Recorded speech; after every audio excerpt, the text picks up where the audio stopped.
예, 하나님 말씀을 보겠습니다. 하나님 말씀은 구약성경 시편 135편 1절에서 4절 말씀입니다. 구약성경 시편 135편 1절에서 4절 말씀을 교독하겠습니다. 할렐루야, 여호와의 이름을 송축하라. 여호와의 종들아 찬송하라. 여호와의 집, 우리 여호와의 성전, 곧 우리 하나님의 성전들에 서 있는 너희여. 여호와를 찬송하라. 여호와는 선하시며 그의 이름이 아름다우니 그의 이름을 찬양하라. 여호와께서 자기를 위하여 야곱, 곧 이스라엘을 자기의 특별한 소유로 택하셨으리로다. 아멘. 제가 그 대학을 다니던 그 시절에는 일주일에 2시간씩 군사 교육을 받는 그런 교련이라는 그런 과목이 있었습니다. 비록 이 군복은 아니었지만은 얼룩덜룩한 이 교련복을 입고 군에 필요한 제식 훈련, 또 총검술, 또 총분해 결합 이런 등의 기본적인 훈련을 받았습니다. 특히 대학 1학년 때는 이제 그 훈련소에 입소를 해서 일주일 동안 이렇게 고된 훈련을 받아야만 했습니다. 그 훈련소에 입소를 하고 수요일 저녁이 되었을 때 원래는 이 국가관을 교육하는 정신교육 시간이었는데 저희들은 신학대학에서 온 신학생들이었기 때문에 부대장이 정신교육 대신에 수요 예배를 드릴 수 있도록 배려해 주었습니다. 제가 다니던 그 당시에 그 대학은 이 과가 신학과, 기독교 교육학과, 기독교 음악과, 의예과 이렇게 4가지 과밖에 없던 그런 시절입니다.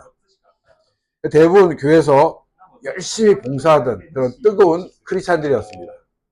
그래서 우리가 예배를 드리기 위해서 뭐 또 강당이 있고 예배당이 있는 것이 아니고 우리의 그 복도에서 이렇게 줄을 맞춰 앉았습니다. 예배가 시작되고 찬양이 울려 퍼지는데 누가 이렇게 먼저라고 할 것 없이 학생들이 스스로 소프라노, 알토, 또 베이스, 테너 이렇게 자기가 맡은 그것을 맡아서 사부 합창으로 이렇게 하나님을 찬양하기 시작하였습니다. 이 숙소의 복도에서 울려 퍼지는 그 웅장하고 또 정말 이렇게 마음을 다하여 드리는 이 찬양이 얼마나 감동적이었는지 저는 지금도 그 기억을 하고 있습니다. 근데 이제 예배를 끝나게 되었을 때 저희들을 인솔 하던 그 현역 장교분이 한 분이 눈시울이 이렇게 그 붉어진 채로 앞에 나와 섰습니다. 그러더니 뭐라고 얘기하냐면 나도 이제 크리스찬이 되겠습니다. 이렇게 그 선언을 하였습니다. 찬양이 정말 복음을 전혀 알지 못했던 이 군인의 마음을 순식간에 녹여버린 것 같은 증거였습니다. 감동을 받은 이 장교는 자기도 뭔가 이렇게 보답하고 싶은 마음이 있어서 자기도 노래를 한 곡 부르겠다고. 그래서 뭘 불렀냐면은 그 당시에 그 홍삼 트리오라는 있었는데 팀이 있었는데 기도라는 그런 유행가를 부르기 시작했습니다. 그 사실 이 기도라는 이 노래는 실현당한 남자가 떠나간 여인을 그리워하면서 부르는 이 대중가요였습니다. 근데 그 가사에 보면은 어떤 내용이냐면 그 성무 앞에 드리는 기도. 아마도 이분은 자기 나름대로 내가 정말 이렇게 하나님을 믿게 됐는데 뭔가 이제 연관성이 없는가 생각해 봤을 때 기도, 그 다음에 성무 말이야. 뭐 이런 가사가 있어서 아마 그 노래를 선택하며 부르지 않았나 이렇게 생각하고 있습니다. 아마 그 장교는 천주교와 개신교의 차이점도 모릅니다. 그냥 자기가 막 뭉클해가지고 감동받아가지고 자기가 정말 부를 수 있는 최대한의 곡, 가장 거룩하게 보이는 그 곡을 선택하여 부른 것이 아닌가 이렇게 생각이 들었습니다. 정말 이 찬양은 믿지 않는 그런 사람의 완악한 마음까지 움직이고 우리의 영혼을 깨우는 그와 같은 힘이 있습니다. 우리가 오늘 첫 곡에 불렀던 그 예수 우리 왕이여라는 찬양이 있는데, 제가 6학년 부를 그 지도할 때 그 캠프를 하는 밤이었습니다. 예수 우리 왕이여 이곳에 오셔서 이 찬양만을 불렀는데 6학년 학생들이 눈물을 흘리며 회개하는 그런 놀라운 역사가 일어났습니다. 근데 부장 집사님이 아니 어떻게 6학년이 이런 고백을 하고 자신이 죄인이라고 고백하느냐, 정말 이해를 하지 못하는 그런 것을 저에게 이렇게 오히려 질문하는 그런 일이 있었습니다. 이처럼 찬양이란 그 자체는 우리의 심령을 흔드는 그런 놀라운 힘이 있는 것을 우리는 알 수가 있습니다. 그래서 우리는 오늘 말씀을 통해서 우리가 이 찬양을 통해서 어떤 자세로 먼저 하나님께 찬양을 해야 되는가, 그리고 또 우리는 어떤 내용을 가지고 하나님을 찬양해야 되는가를 함께 살펴보고자 합니다. 그래서 우리는 찬양을 드릴 때 아주 옛날에 어떤 찬양에 우리가 푹 빠져가 지내는 것이 아니라, 또 너무 이렇게 새로운 그런 찬양에 빠져 쓰는 것이 아니라, 우리가 이것을 잘 균형 맞춰서 하나님을 찬양하는 데 우리가 힘을 써야 하는 것입니다. 우리 교회는 이제 찬양팀이 없는데, 보통 이제 교회는 찬양팀이 있습니다. 근데 이 오후에 예배를 드릴 때는 보통 찬양팀이 찬양을 인도합니다. 근데 찬양 예배를 대부분 다 우리가 기존적으로 쓰는 찬송가를 쓰는 게 아니고, 주로 요즘 유행하는 CCM 혹은 복음성가를 많이 부르게 됩니다. 근데 이제 여기서 막 갈등이 생기는 거예요. 그 오예배에 참석하는 분의 대부분들은 장로님, 권사님, 다 연세가 높으신 분들이 참여합니다. 근데 막 찬양을 부르는데 이제까지 못 듣던 그런 곡을 막 부르는 거예요. 또 막 엄청 빨라요. 거기다가 또 막 일어나라 그러고 막 손을 들라 그러고 하니까 막 장로님들이 엄청 불편한 거예요.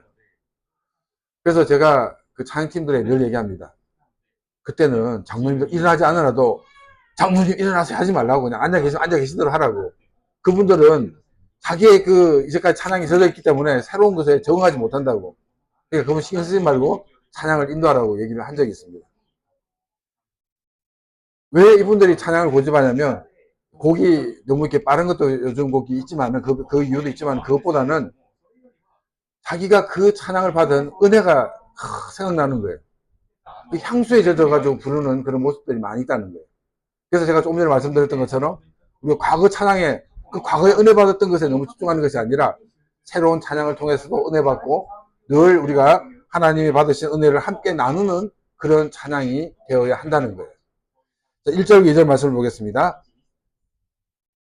할렐루야, 여호와의 이름을 찬송하라. 여호와의 종들아 찬송하라. 여호와의 집, 우리 여호와의 성전, 곧 우리 하나님의 성전뜰에 서 있는 너희들이여. 이 한국에서는 이 국어학자들과 이 개신교 간에 하나님이 맞느냐, 하느님이 맞느냐라는 이런 논쟁이 있었습니다. 지금도 간헐적으로 계속 있습니다. 왜냐하면 우리 개신교는 끝까지 하나님을 강조하기 때문입니다. 어원적으로는 이 하느님이라는 단어가 맞겠지만은, 초대 이 한국의 기독교인들은 하나님이라는 이 명칭을 사용함으로써 오히려 다른 신들과 구별된 존재인 것을 드러나게 하였습니다. 사실 내가 믿는 이 신이 인간이 만들어 놓은 그런 신들과는 어떻게 다른가라는 것 같은 것을 깨닫는 것은 결코 쉬운 일이 아닙니다. 근데 한국의 개신교에서는 하나님이라는 이와 같은 명칭을 사용함으로써 다른 사람들이 숨기는 그런 일반적인 그 신이 아님을 확연하게 드러내어서 성도들로 하여금 유일신을 오히려 쉽게 받아들일 수 있는 그런 근간을 마련했다라고 볼 수가 있습니다. 이 구역에서는 야훼라는 명칭을 사용함으로써 사람들이 만드는 그런 신이 아닌 말씀하시고 그 말씀을 이루시는 하나님이신 것을 분명하게 드러내었습니다. 오늘 본문 1절을 히브리 성경을 보게 되면 할렐루야, 할렐루로 이렇게 시작되고 있습니다.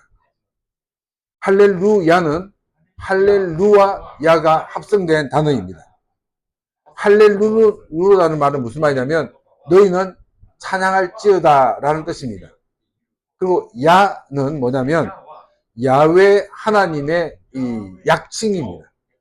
그래서 구약에 보게 되면 그 이름이나 지명에 이 야나 혹은 요라는 단어가 붙으면 그것은 이 하나님에 대한 이 약칭으로서 그것을 붙어져 있는 것을 우리가 보게 됩니다.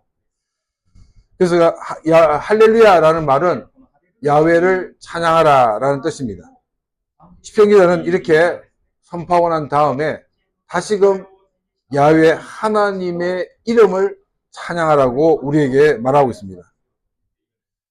최근에 우리 그 아내 때문에 마이클이라는 영화를 이렇게 보게 되었습니다.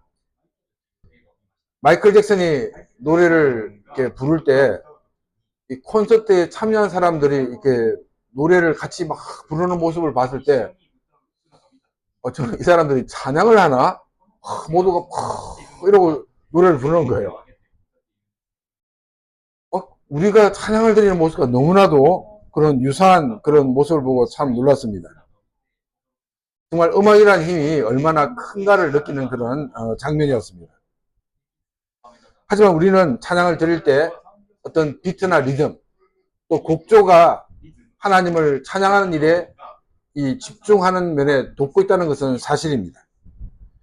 그럼 우리가 찬양을 드릴 때 이 단지 어떤 음악적인 리듬이나 비트에 우리가 그 마음을 뺏기는 것이 아니라 정말로 성경에 기록되어 있는 그 하나님을 향하여 우리가 진정으로 예배를 드리고 있는가에 우리는 관심을 가져야 됩니다. 조금 전에 말했던 그 마이클 같은 경우에 그 빌리진을 부릅니다. 그 빌리진 보면 리듬이나 그 춤이나 이런 거 보면 굉장히 막 좋은데 그 가사를 보면 뭡니까? 유전자 검사를 못하는 시대에 그 참 난감한 그 한 청년의 그 안타까운 그 심정을 노래하는 그 곡인데 모두가 환호를 한 정말 가사의 내용과 전혀 상관없는 그런 모습들을 우리가 보게 됩니다.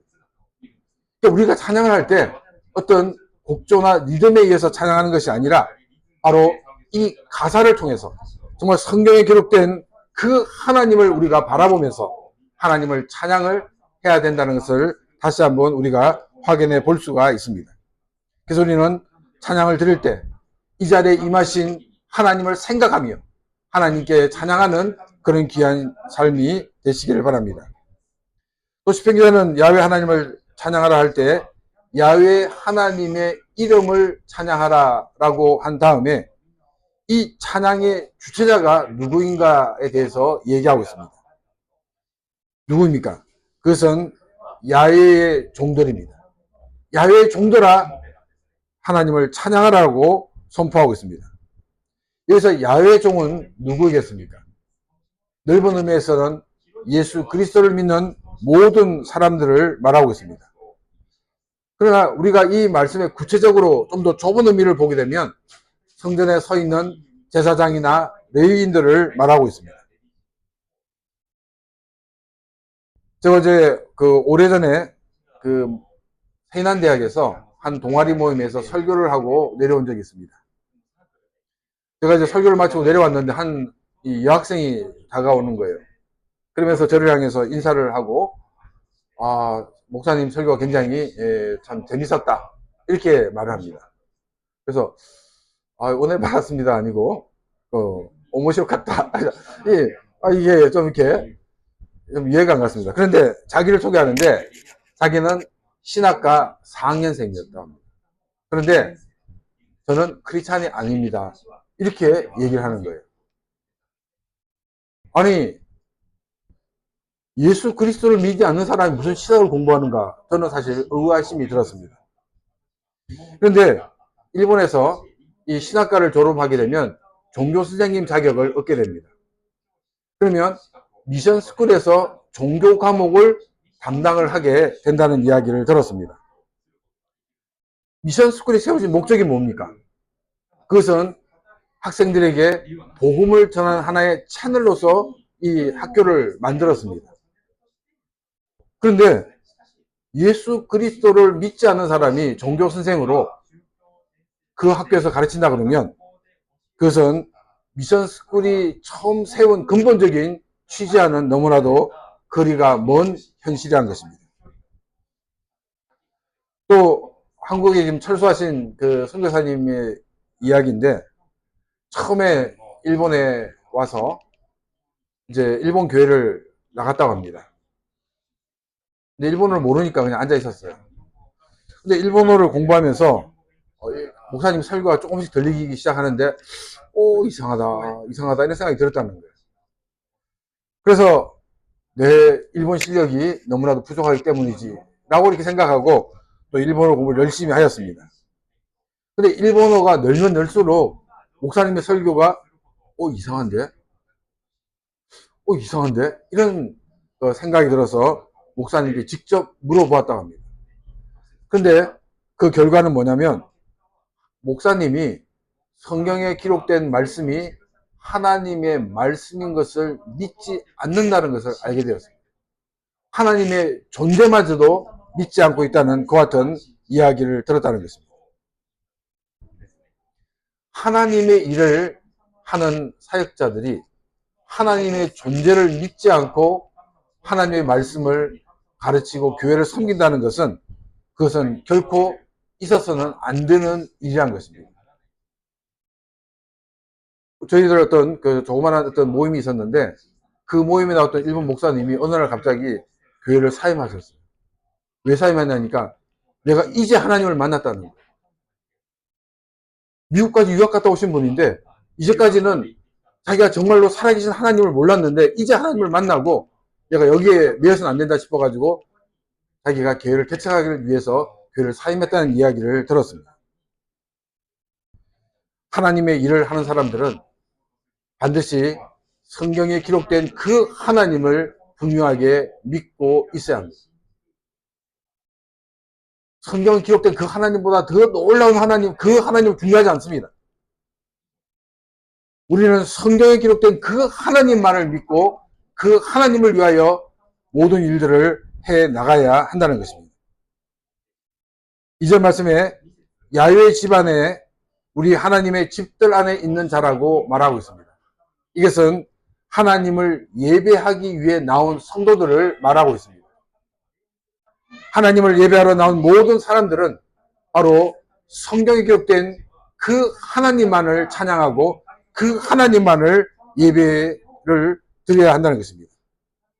우상과 하나님을 겸하여 섬기면서 예배하는 자들이 아니라 내 안에 있는 모든 우상을 내어버리고 오직 하나님만을 섬기며 하나님을 예배하는 그런 귀한 삶이 되시기를 바랍니다. 하나님을 향한 찬양은 구원받은 사람들만이 드릴 수 있는 거룩한 특권입니다.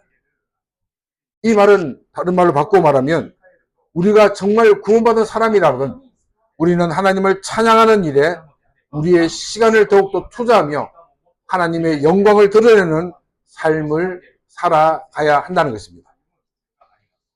사랑하는 성도님들의 그 입술을 통하여 하나님을 찬양하는 그 일들이 끊어지지 않는 그런 삶이 되시기를 바랍니다. 매일의 삶 속에서 하나님의 하신 일들을 찬양으로 고백하며 살아가는 그런 복된 삶이 되시기를 주님의 이름으로 축원합니다. 3절과 4절입니다. 여호와를 찬송하라.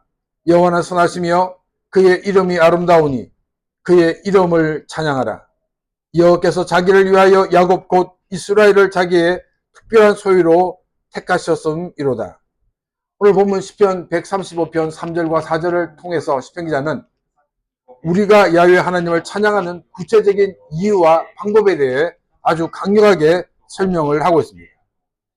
우리는 흔히 기분이 좋을 때나 환경이 좋을 때 찬양한다고 생각하지만, 성경은 찬양이 성도의 마땅한 의무이자 권리임을 말하고 있습니다. 이 말은 우리가 환경이 좋든 환경이 나쁘든 어떤 상황이든지 하나님을 찬양을 해야 된다는 것을 우리에게 알려주고 있습니다.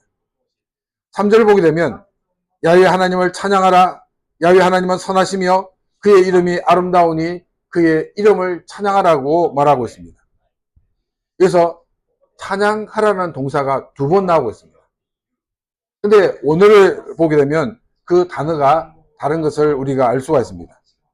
첫 번째 나오는 이 찬양하라는 이 단어는 우리가 잘 알고 있는 할렐루야입니다. 이것은 우리의 목소리와 은혜를 사용해서 하나님의 위대하심을 선포하라는 것입니다. 또 두 번째 나오는 그의 이름을 찬양하라는 이 말은 이 잠메루라는 단어인데 이것도 찬양하라는 뜻입니다. 근데 할렐루야 어떻게 다르냐면 할렐루야는 조금 전에 말씀드렸던 것처럼 우리의 목소리를 통해서, 그런데 이 잠메루라는 것은 악기나 음악적인 표현을 가지고 하나님을 찬양하라라는 뜻입니다. 우리는 우리의 목소리뿐 아니라 인간이 만든 악기를 통해서 또 어떤 음악적인 테크닉을 통해서도 하나님께 영광을 돌릴 수가 있다는 것을 알 수가 있습니다. 우리는 악기에 대한 그런 고정관념을 가지고 있는 경우가 많이 있습니다. 저건 아프리카 사람들이 우상을 섬기려 쓰던 악기인데, 사실 악기가 중요한 것이 아니라 그 악기를 어떻게 사용하는가가 중요하다는 것입니다. 제가 그 고등학생 때까지는 교회에서 드럼을 친다는 것은 그것은 있을 수 없는 일입니다. 이 드럼은 나이트클럽에서 쓰는 거지, 나이트클럽에서 쓰는 악기를 어떻게 교회 와서 놓는단 말인가, 이런 생각들을 하고 있었습니다. 그래서 그 드럼은 사탄의 악기로 이렇게 대명사가 되었던 것을 시절이 있었습니다. 우리 인간의 마음입니다. 우리 인간이 어떻게 이 악기를 거룩하게 사용되는가가 중요한 사실을 우리는 기억해야 됩니다. 그래서 우리는 어떤 찬양의 스타일 자체도 또 곡조나 이런 자체도 우리가 시대에 따라 그 곡조가 바뀝니다. 우리 이제 일본 성도가 제일 놀라는 게 뭐냐면 전부 여지 없어서 이러면은 지금 교회 마치고 끝나가야 돌아가 집에 가야 되는 시간인가 이렇게 생각을 합니다. 왜냐하면 이 곡은 보통 우리가 숙고해서 마지막 헤어질 때 나오는 노래이기 때문에. 근데 우리 한국 사람들은 전부 여지 없어서 막 눈물이 막 쏟아지는데 일본 사람들은요 다릅니다. 그 나라 그 상황, 여러 가지 어떤 문화적인 환경과 상황에 따라 가지고 리듬이 바뀐다는 사실을 기억해야 하면서 우리가 CCM이든지 뭐든지든 간에 우리가 새로운 찬양을 받아들일 수 있어야 됩니다. 자꾸 옛날 찬양을 고집하지 마십시오. 내가 옛날 찬양을 고집한다는 것은 요즘 은혜를 못 받고 있다는 증거입니다.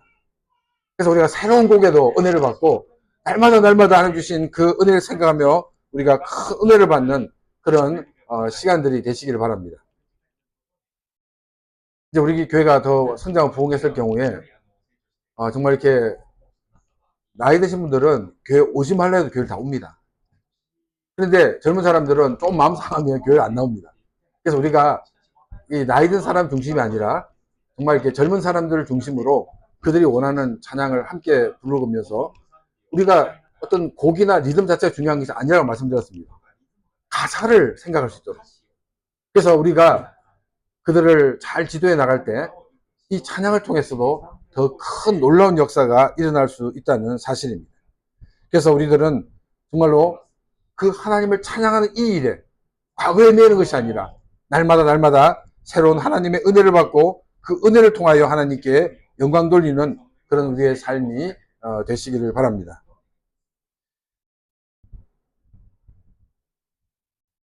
자, 그러면 우리가 이처럼 하나님을 찬양할 때 우리가 온 힘을 다하여 찬양을 해야 되는데, 그러면 왜 우리가 온 힘을 다하여 하나님을 찬양해야 되는가? 그 이유를 하나님의 성품과 하나님의 행하심에서 우리는 찾을 수가 있습니다. 3절 보게 되면 야훼 하나님은 선하시기 때문이라고 성경은 말하고 있습니다. 하나님의 성품 때문에 우리는 하나님의 이름을 찬양해야 된다라고 말하고 있습니다. 두 번째는 뭐냐면 하나님의 선택 때문입니다.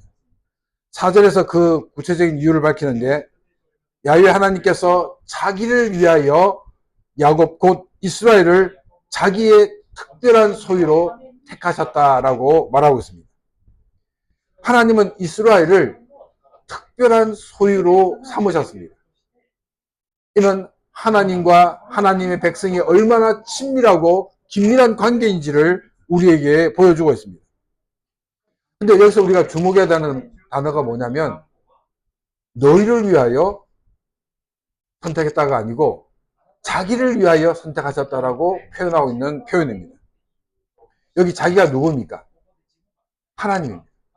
하나님은 하나님을 위하여 이스라엘을 선택하시고 하나님의 백성으로 삼으셨다라고 이야기하고 있습니다.